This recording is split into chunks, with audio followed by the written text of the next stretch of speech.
So I'm getting ready to make my first cast into Lake Ford Tyee Lakes. This is a good opportunity because I'm going to show you the brush behind me. There's nowhere to cast right here. So I'm going to apply some of the tactics that I described in Beginner Basics to show you how I'm going to approach getting my fly out and seeing if I can't catch a fish. What I'm going to do is I'm going to slingshot cast, and that is this, where I'm going to, and if slingshot cast is just what I call it, I don't know if that's an official name. I'm going to get some line out, and I'm going to hold my fly, and I'm going to hold it by the shank of the hook, and I'm just going to whip it out there, because this water looks pretty good, and I got a feeling that there's going to be fish within about 3 or 4 feet. So I'm going to do a slingshot cast, then I'm going to do a parallel cast, and then I'm going to do a roll cast. And that's the way I usually like to attack a situation like this, where there's trees all around me. And I'll show you once I finish my fishing that there's nowhere to cast right here. But there's some nice water here. It's nice and deep, and we're going to give this a shot before we go and do some regular fishing. I just want to show you how to apply those techniques when you're at close quarters and you have nowhere to cast. So we're going to do a slingshot first. We're just going to get it out there any way we can. And I'm going to hold on to it. I'm going to hold on to my fly, and I'm just going to whip it out there and see if I can't catch something. And remember, you got to stay low, because if you spook the fish, they're not going to bite. And you don't want to spook the fish. So I'm going to crawl out on this rock. I'm going to lay down, and I'm going to slingshot this out there.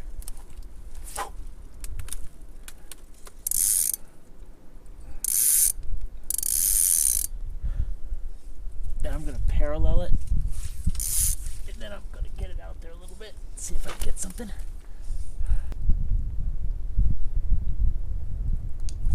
There we go. He came up and nailed that. I think these are a lot of brookies, but I just did a little sidearm shot and just shot that out there, and it worked like a charm. And these fish are pretty aggressive. Get my hand wet down here. Let's see what we got here.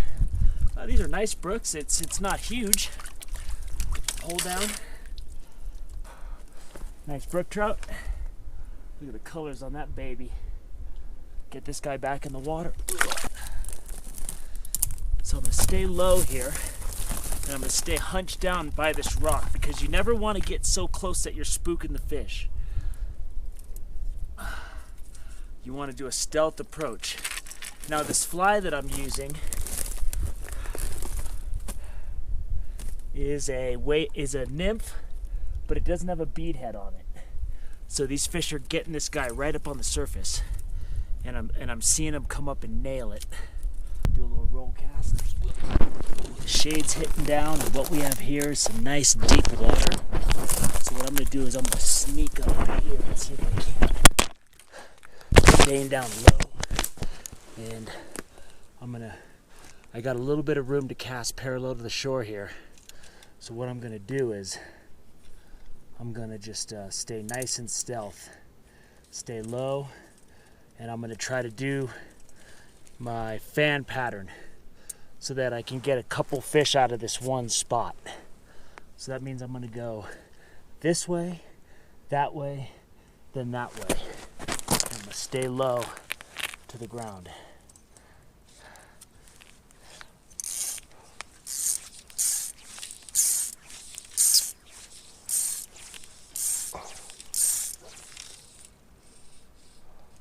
There's one.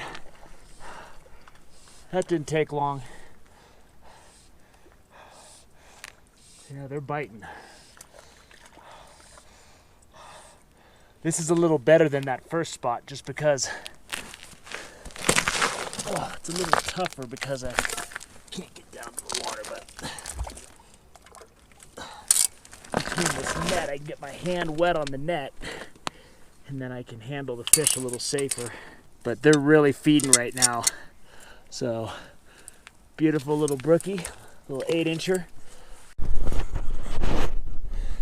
Let's see what we got going here. There's some If you can hide behind something like this rock, you can really conceal yourself. You can get a good cast in without giving away your presence.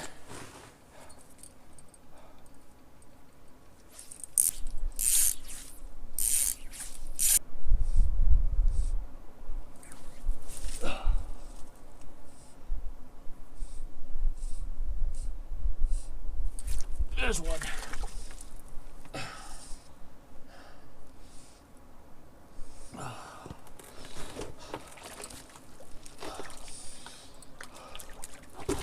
Get my hand wet.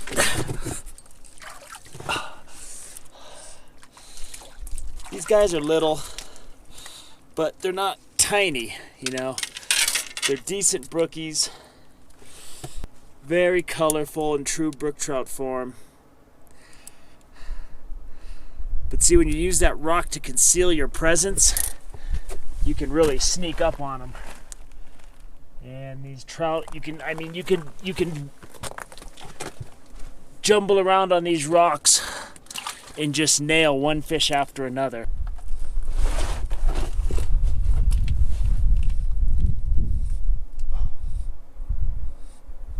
There's one.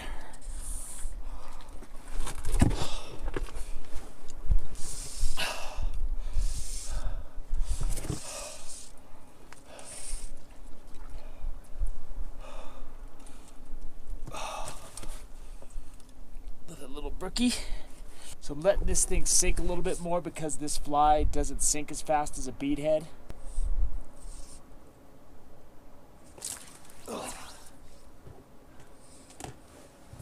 They're hitting it. There's one. Oh, he's a nice one. He's got a little spunk in his giddy up. So that's 3 fish I've gotten from my concealed location, which is pretty good. This guy's a little bit better. Ugh.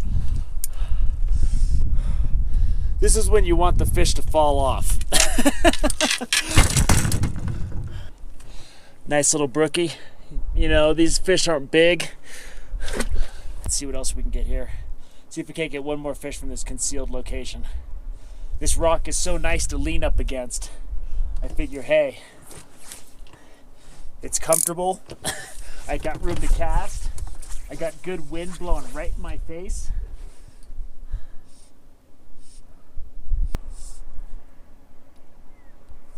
The spot might be played. There comes a time when the fish just get hip to your scheme.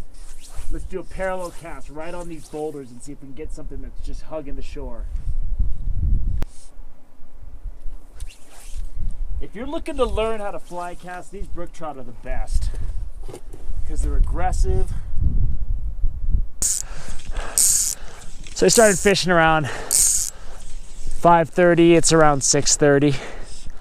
So, I mean, I caught several fish in an hour. I mean, it's been a lot of fun. Ooh, they're hitting. As long as they're going to hit it, I'll keep fishing. It's getting tough to see my line, though. I don't have any kind of strike indicator, so I'm needing to feel them hit it, which isn't good. You're going to miss a lot of strikes when you're going for feel.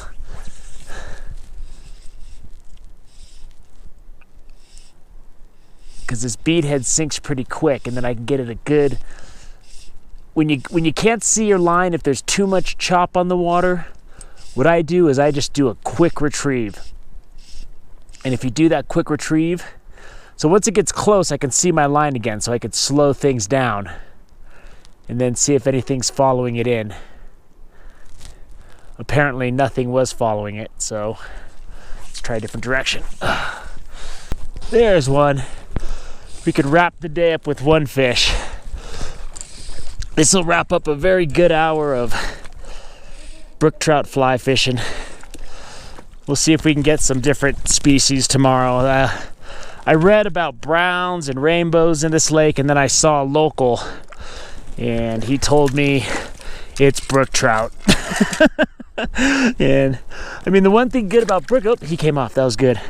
The one thing good about brook trout is they...